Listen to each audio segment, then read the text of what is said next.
and welcome to your Team DSI Advanced Call. My name is Jared Krebs. I'm pictured here with my wife, Crystal. We're Emerald Directors, co-founders of Team DSI, and I want to acknowledge you for being an advanced leader, acknowledge you for being one of the very best on our team and also in all of USANA. You're the type of person that plans your week and plans your work and works your plan, doing your weekly action plan, treats your business like a business, doing your DMO and getting your videos out, hosting weekly events, and doing everything it takes to bless others with the gift of USANA. And today's special guest, actually, before we introduce her, Dad, can you please forward the slide? I'm unable to. Always remember that amateurs sell products, but professionals sell the vision.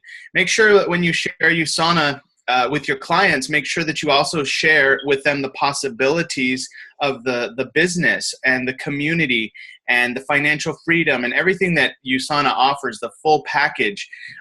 We've had so many clients upgrade to associates because of selling the vision and sharing the vision, not just the products. So I want to congratulate you on all your success you're doing with your business and encourage you to continue to share the USANA vision. And there's very few people better than sharing the USANA vision than one-star diamond director Penny Kirk. And Penny Kirk has actually been with USANA since 1996. And I've actually watched Penny from afar for many years, and I've had the blessing to get to know her lately through the USANA Vision Summit that happened this past April in San Antonio. And Penny has a very, very cool USANA story. Her and her husband, Phil, started their business in 1996. And she's on today to share with you what her journey was like. Penny, welcome to the call. Thank you so much for being here. Thank you, Jared. And thank you, everyone who took the time to get on this call today. And thank you, Penny. And we want to hear your story basically from the beginning, just what your life was like prior to USANA, what made you decide to open your USANA business, what were some of the challenges you had to overcome, like the biggest challenges on your journey to be successful, and what is your life like today thanks to your USANA business? Okay, I'd be happy to. Well, I have to go back. I have to back up quite a few years, probably a lot more than most people on this call, to look at where we were in 1990. Actually, it would be leading up to 1996 when we joined USANA. And at that point, Phil and I, we were not in our 20s, we were not in our 30s, we were actually in our mid-40s. Phil was in his early 50s, having had many different businesses. We have been entrepreneurs. We were the by myself athletes, so we were individual sports people. I was on the US ski team competing in the World Cup for many years prior to Phil and I meeting, but we met. He also was a ski racer and a tennis player. And what brought us together actually was a real common interest in some events some experiences that we had had in sport, where you would say, where you were, they now call that flow state. Well, at the time, this was just the beginning of the mind-body connection and working with people in sport. There was a book called Psycho-Cybernetics. This even predates Dennis Waitley's work. Dennis Waitley came in to work with athletes after this, and all about, if those of you who follow Dennis in his work, is about really understanding the pathways, the neural pathways that exist with the mind-body connection, especially when you're dealing with athletes. That's what brought Phil and I together. And then we embarked on a journey of real deep exploration of an inner journey. And that has taken us to many different countries, many different ways of learning and experiencing life. And through it, we had to create businesses along the way that would support that journey. So the businesses were always there to support our greater journey, which was this inner journey, inward look at ourselves and what was actually going on and where we were going in terms of, if you want to say, a spiritual life or a non-physical life. And so we had We built log homes. We had painting companies. Phil also is a lawyer by education. So he got involved with doing business turnarounds where we would go into a company that was in trouble, facing Chapter 11 bankruptcy, and he would help guide that company to a resolution that was as good as it could be for that company. And when you're doing that work, you're doing a lot of really emotional work, because many times it required him to walk in, and his job was then to let all the people go because the company could no longer pay them. And so there was a lot of powerful emotional work that was done during those times as well. We then got involved in studying macrobiotics. We were always, throughout whatever business we were doing, the component of health was always absolutely paramount, because having been athletes and having been operating at a high performance level, we also understood the power of having your physical vehicle be in an optimal health so you could experience life from that place. So that's always been really important. So along the way, we also started to look into how food impacts us, how supplements impact us. We studied macrobiotics in Boston with Michio Kushi, who was the father of macrobiotics in this country. Phil worked with him every single day. He actually helped turn his company Erewhon around and get it sold. And Michio also worked with people in terms of getting people who are in very advanced states of ill health, and mainly cancer, to work with their diets and work with an energetic way of healing. So we had that experience. And from there, we also started to recognize how supplementation was necessary, because we could see that, you know, the food would do one thing, but then there were things that were missing, again, to move us to that place of optimal health and optimal performance. So we created a company called Advanced Nutritional Research, and we made products that we sold to health professionals. And that company grew very rapidly. This was in the early 80s. So we were really at this point, Shaklee was one of the top companies out there in the network marketing industry in terms of quality and uniqueness of product. But we saw that there were some pitfalls there.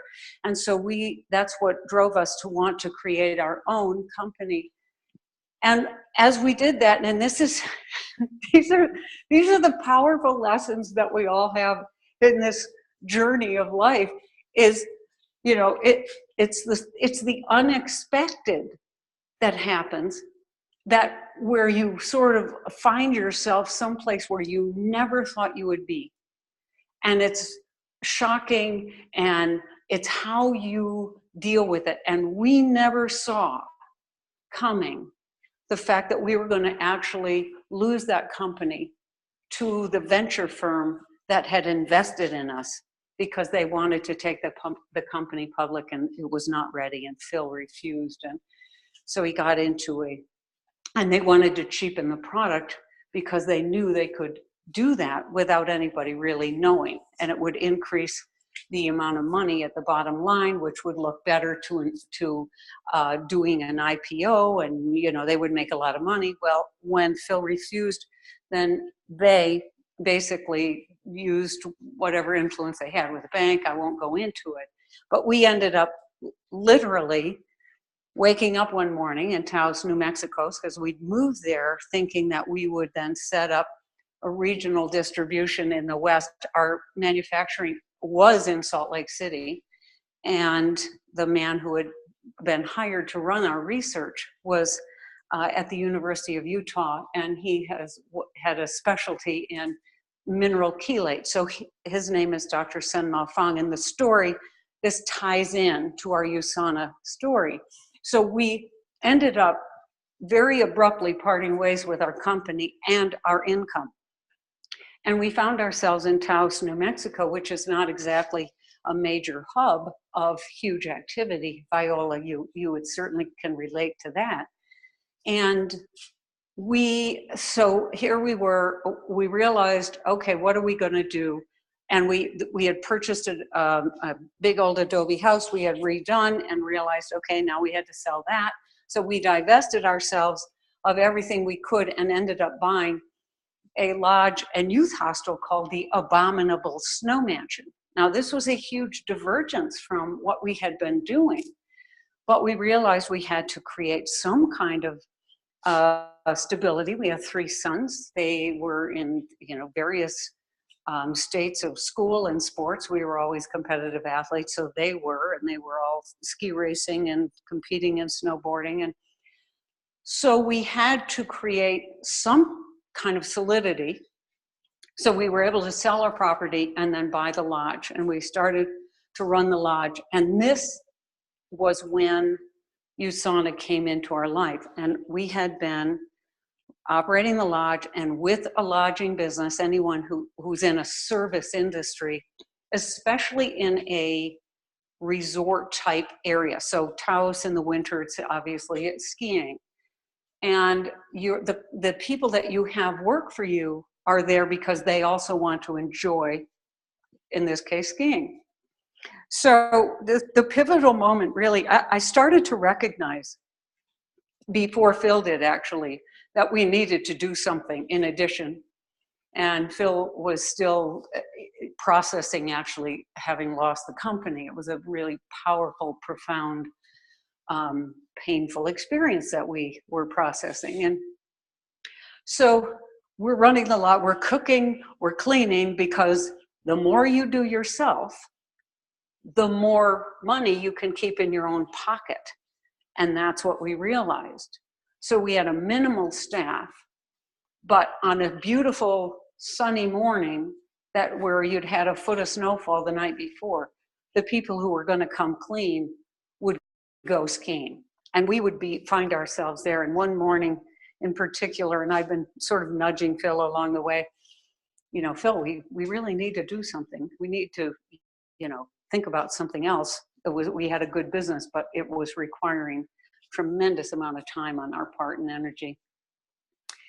And so this morning, Phil was in the bathroom. He was cleaning one bathroom. I was in the other area cleaning. And so Phil came out and he told me this story. He said, I was on my hands and knees cleaning the floor. And when I stood up, I hit my head on the sink, the back of my head. When you hit your head that hard, where you have this moment where you go, oh, and you have a blank. And he said, I stood up and I looked in the mirror and I saw this person who had yellow rubber gloves on with a bottle of Tilex in his hand and a towel over his shoulder. And I looked in the mirror and I didn't recognize who it was. And then I realized, wait a minute, this is me. And he said, at that moment, it's like, now I know what Penny's saying. It's like his wake-up call was, and because we both recognized, this was not sustainable.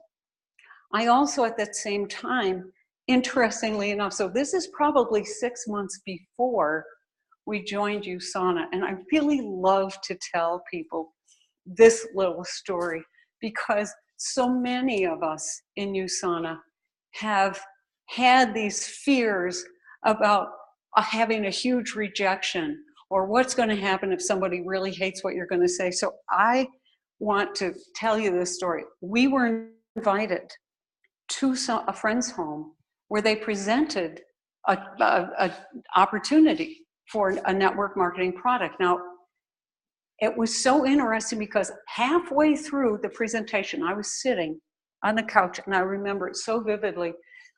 I started to have what I termed an allergic reaction to what was being said. And I started to get such an anxiety state. And then it started to get, I felt anger. And I stopped the people halfway through and I said, I am really sorry, but I have to leave. I said, I'm developing an allergic reaction to what you're saying. I can't possibly do this. And you're doing a fine job with your presentation, but this is me. And we left. Now, so I say to people, if you ever have someone that has that kind of powerful reaction to what you're saying, always mark that down, because there's some tremendous energy there that once it gets switched around can go in the absolute opposite direction. So 6 months later, I was sitting at my desk looking at the mound of bills that were piling up, doing the accordion. Okay, well, if we pay this one now, okay, but then this one I can delay. You know, we shuffle that. We shuffled our financial life that way when you're restricted with money. And I was doing that, and I literally asked myself this question. I said, if I don't make any change in my life, what is my life going to look like in 5 years? And the picture that I saw, it was like, yes, could I keep cleaning? Yes. Could I keep cooking spaghetti dinners? We could sleep 100 people, by the way. So these are large groups. And yes, I could do all those things. And so I realized that I needed to make a change, that we really needed to make a change, because this was not going to be sustainable for the long term. And I also knew that the lodge, our property, was not ever going to be a big enough property to create any kind of real retirement.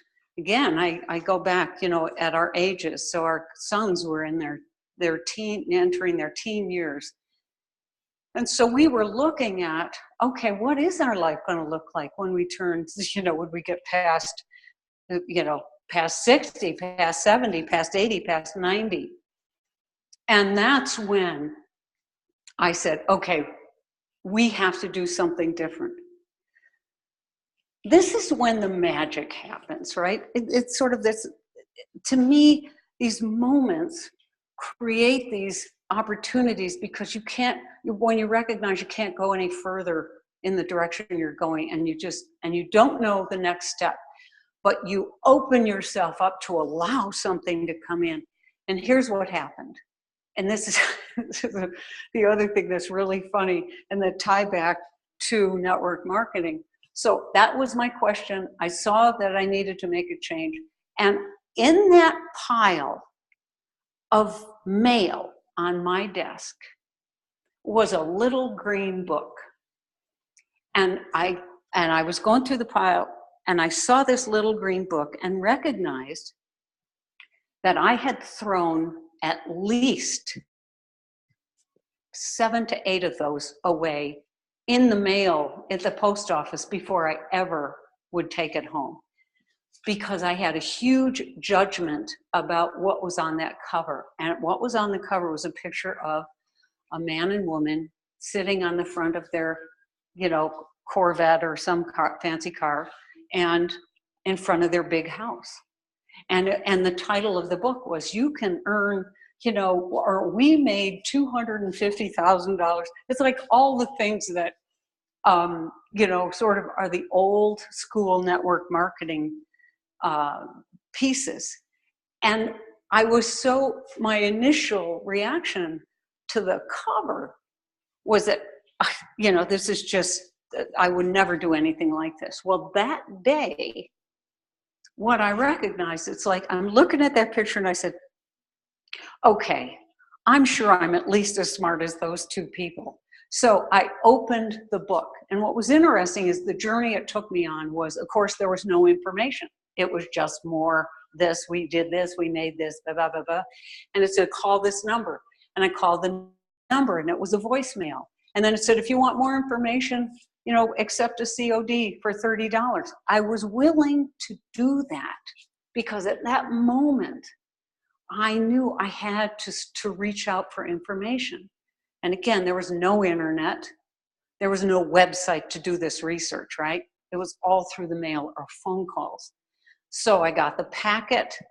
Now I'm watching a VCR video of these same two people in front of it. Now they're next to their pool, but they were talking about the amount of money they made. Now again, our focus at that moment was, we were not looking for a supplement. We were not looking for other vitamins.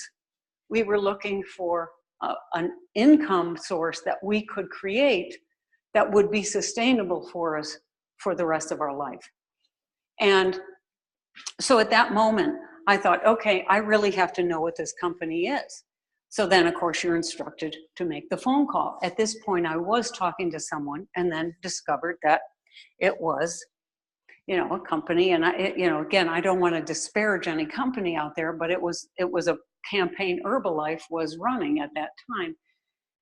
And because Phil and I had so much knowledge about supplementation and what went into making supplements, that we had a very big critical judgment about who we would align ourselves with. And I realized at that moment that, okay, I could see the power of this network marketing model if I found the product that we could truly believe in and get behind. And the company itself had to really exemplify our personal integrity and standard. And again, another magical moment, of course, is you get the phone call from a friend. We started to investigate and evaluate all kinds of different companies. And actually, every time we would get to the product end of it, we would recognize, would be like, oh, we can't do this. I could not get behind this product. Like many of the comp plan might look okay, the marketing looks great, but it's like, oh, when you get to what it is you're actually going to be doing, and that's talking to people about the product, that was way too important to us. And so it was with that we had this investigation. We looked at many, many, many different companies. And then I got the call from a friend who said, she knew our background. She had used our previous company's products. And she said, I want to know why these products that I just got are making a difference with my health. And she said, next time you come down to Santa Fe, will you just come check them out? So we walked in we said, yeah, we'd love to. We were always interested in supplements and what was out there. And we walked in the door and Mary handed Phil one of the bottles of the essentials at that time. And Phil was holding it in his hand and he said, wow, whoever is doing this work has majorly advanced this field. He said, this is so amazing. He said, this feels like where our company would be if we still had it. So again, we lost our company in 1989. This was 1996. And so he's holding this bottle and he said, look at the labeling. Look at how they are specifying what's in here. No company does this because you didn't have to do it. And so we said to her, thinking that she bought them at the Wild Oats Market. And we said, oh, well, where'd you get them? We'll go get some. She goes, oh, you have to call this number. And then they give you a number and then you can order the products. And I always laugh and I tell people that was our presentation to USANA. And, no slide presentation. It was she actually didn't really know how avidly we were looking at the time. But here it was, this spark that happened. And so she gave us the phone number. And because we had been evaluating network marketing companies, we recognized instantly, it's like, oh, this company must use a direct selling model. So let's get on the phone and talk to someone. Penny, this story is so amazing. Time has flown by. I can't believe we only have 5 minutes left. Okay. All right. Is there I love it. It's just like I blink and the call's almost over. Is there any thing you want to close with however you want to end the call, advice, and also if anyone has any questions, please type them in the chat. But yeah, we have 5 minutes left, Penny. Make the big finish. Okay, the big finish. So that was before, and here we are today. It's now this many 20 some years later, having created a business that has allowed us to continue our journey of moving in many, many different places. We just moved from, last year we were living in California, then we spent some time in Arizona, now we're in New Mexico, all by choice. It has enabled us to support our family in ways that we never could have thought of. We've been able to go and help Phil's mother spend the last 6 months of her life in her home, and we were able to be there with her and move there. The things that this business has provided us have been the thing we wanted the most, which was the foundation to then continue the exploration in our life. And the one thing I just want to say to all of you, having been on the IDC for the last few years, USANA is going through an amazing change, and they've gone through, it always changes and it will continue to change. That's the MO, just know that. But right now, we feel that there is this tremendous energy that's being created that's still underneath the surface. There's still problems, right, with your websites. There's still problems with communication. All of the things, the pieces have not quite come together. And I just want to say prepare, because where we see this really taking off is 2018, when all these pieces come together. So just if you've been in the trenches, hang in and be willing to just change with it, and you'll come out on the other side if you can stay in it long enough. Ooh, I love that advice. Is there any questions that any of you have for Penny? And I'm just gonna ask one really fast, Penny. What was the biggest challenge that you had to overcome once you had been building your business for a while, that maybe you were stuck and you had something happen, or you had to overcome it to get to the next level? The first one was asking for team support. Phil and I we got to silver director by ourselves really quickly, and we stayed there for a long time because we were the by myselfers, and this business is a team effort. And Jared, what you're doing with this call and supporting your downline, we really hadn't understood that. And once we reached out and really started to understand the team nature of it and work with a team, it changed our business. Ooh, awesome. That's a great one. Thank you. Any other questions for Penny as we finish our call today? We have 1 minute left.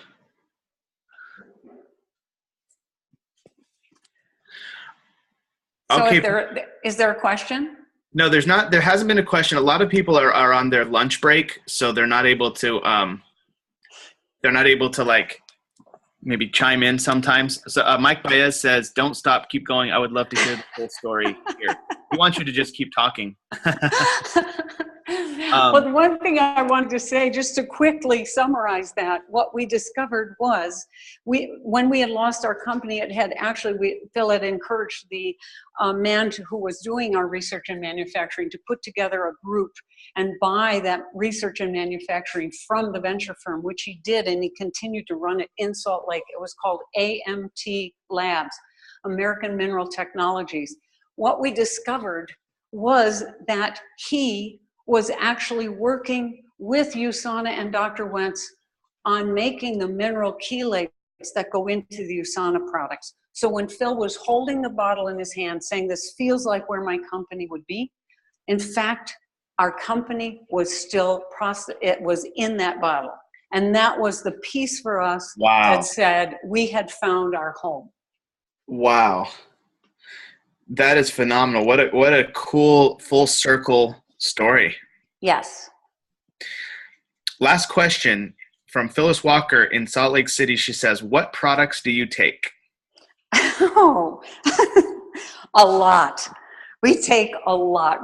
But day in and day out, it's a health pack. That is by far the easiest to grab, right? It's it's like that is the standard. Then on top of that, Hepacil, we use digestive enzymes, like that's really important for us. And obviously, you know, we incorporate the foods in terms of when we want to have specific protein requirements, or if we know we're going to miss a meal, that becomes part of that. We are generally, you know, whole food eaters. So our first place to go for food is always in the actual, you know, vegetables department and protein, but we supplement with the other things.